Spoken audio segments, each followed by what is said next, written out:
Vyberte kontrakt a kliknite na Nákup. V otvorenom okne vyberte platbu USDT so zmrazením Ultima. Potvrďte súhlas s podmienkami, zaškrtnite políčko a kliknite na Nákup. V ďalšom kroku je potrebné zadať adresu vašej Ultima peňaženky, na ktorú si o 3 roky budete môcť vybrať coiny Ultima. Upozornenie. Je možné použiť iba vašu osobnú peňaženku v sieti Ultima Chain, ku ktorej máte plný prístup.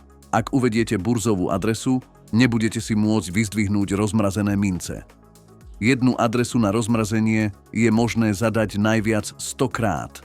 Nie je povolené používať peňaženky tretích osôb.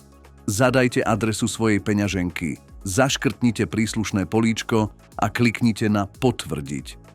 Dôležité, po zaplatení produktu sa vynuluje vek všetkých Ultima, ktoré boli na tejto peňaženke už predtým zmrazené.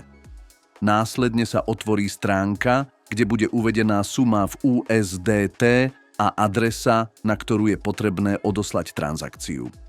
Adresa bude dostupná aj vo forme QR kódu. Odošlite potrebnú sumu na uvedenú peňaženku. Odošlite presnú sumu, ktorú vidíte na obrazovke a nezabudnite zohľadniť poplatok siete. Počkajte na oznámenie o úspešnej platbe. Hotovo.